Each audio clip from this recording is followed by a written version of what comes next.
All right, today we're jumping into some of the absolute biggest questions at the heart of Christianity. How can we really trust a book that's 2,000 years old?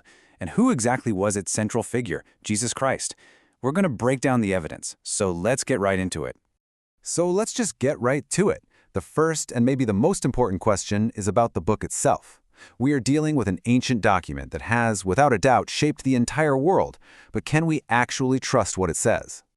Now, you might think the argument for the Bible's reliability is all about blind faith, but that's not the whole story. It's actually built on a mountain of historical and textual evidence. So let's start digging into the text itself. Okay, so how do we even start to figure out if an ancient document like the New Testament is historically credible? I mean, what are the tests we can actually apply?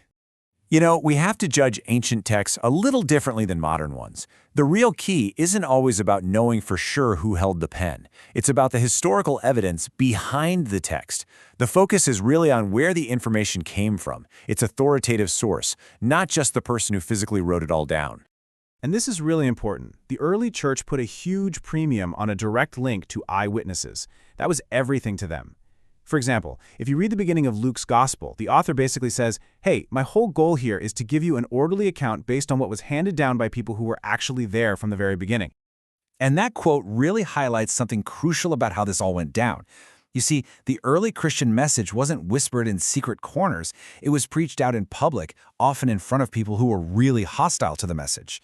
That whole situation acted like a built-in, real-time fact-checker. It would have been incredibly difficult to just make stuff up. Okay, let's switch gears and look at the hard, physical evidence. And it really starts with this one number, 5,700. Now what is that? That's how many Greek manuscripts of the New Testament we have today. To really get why that number is so mind-blowing, we have to compare it to other famous works from antiquity. Just think about this for a second. Homer's Iliad, which is like the runner-up, the second most well-attested ancient work, has around 1,900 manuscripts, and then you have works by giants like Caesar or Plato. We only have a handful of copies of those. So when you look at it that way, the New Testament's manuscript evidence is just in a league of its own. It's not even close. And it's not just the number of copies, it's the timing. The gap between when the originals were written and our earliest copies is absolutely critical. For the New Testament, we're talking about maybe a few decades to about 150 years. For most other classical works, that gap is enormous, anywhere from 700 to 1,400 years. A shorter gap means way less time for mistakes, myths, and legends to creep in. So what does all this mean? Well, with so many manuscripts that are so close to the original events, scholars can piece together the original text with just incredible accuracy. The famous scholar Bruce Metzger estimated that the New Testament text we have is 99.5% pure. And get this, the tiny 0.5% where there are variations, none of them affect a single core Christian belief. Okay, but what about the so-called contradictions or differences between the four Gospels? You know, Matthew says this, but John says that. Well, funnily enough, those variations are actually seen by historians as a sign of authenticity. Think about it. If four witnesses to an event all gave the exact same story, word for word, you'd immediately suspect they got together and rehearsed it. Different perspectives, different details, that's exactly what you'd expect from real independent eyewitness testimony. All right, let's bring in what you might call a hostile witness. Dr. Bart Ehrman is a well-known skeptical scholar. He's not a Christian, but even he confirms the core historical data. He calls it a historical fact that Jesus was a real person, that he was crucified by Pontius Pilate, and that his followers genuinely, passionately believed he was resurrected right after it happened. So you see, the debate isn't really about if these things happened, it's about what's the best explanation for them. So we've seen there's a really strong case for the reliability of the text. Now let's shift our focus to the person at the very center of it all. Who exactly was Jesus? What did the text and what did he claim he was? You know, one of the most staggering claims about Jesus is that his life, his purpose, his death was all prophesied in detail centuries before he ever walked the earth. This timeline here shows a 700-year gap, a huge gap between a major prophecy in the book of Isaiah and its claimed fulfillment in the person of Jesus.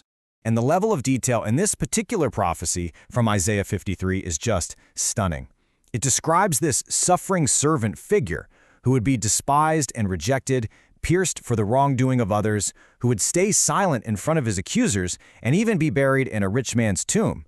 But then, Most incredibly, it says he would prolong his days after his death.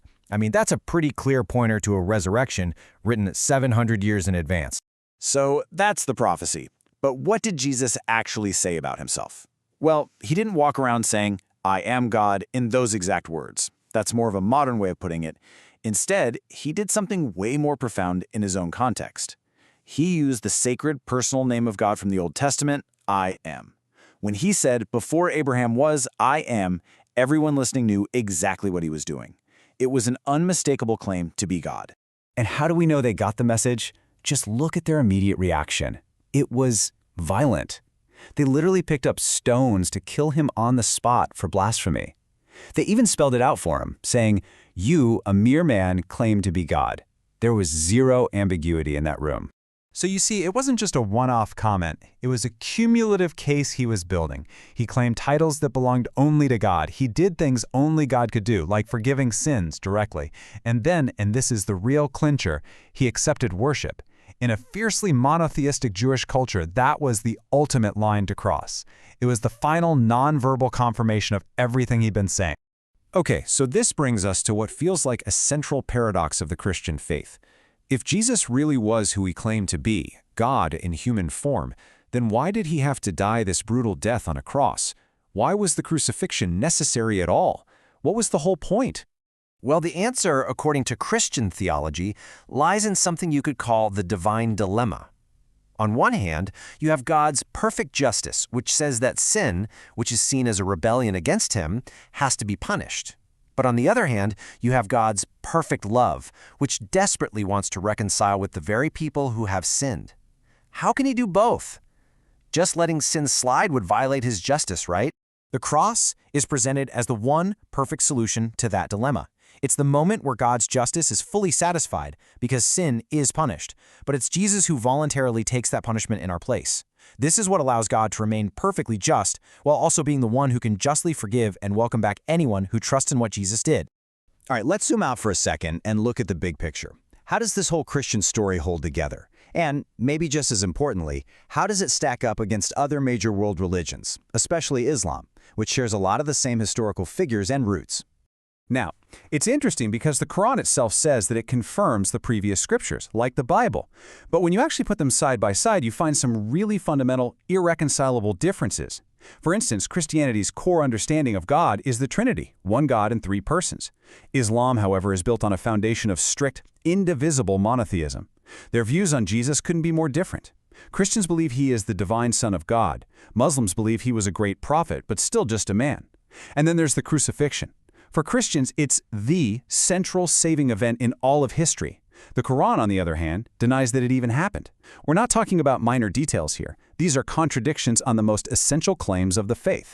So, at the end of the day, here's what we're left with. A collection of ancient texts with more manuscript evidence than any other book from the ancient world by a long shot. A central figure who made claims about himself that no other religious leader has ever dared to make. And a single pivotal event, his death and alleged resurrection, that literally changed the course of world history. So, the final question is really for you. What is the best explanation for all of this evidence? And what do the implications of your answer mean for you?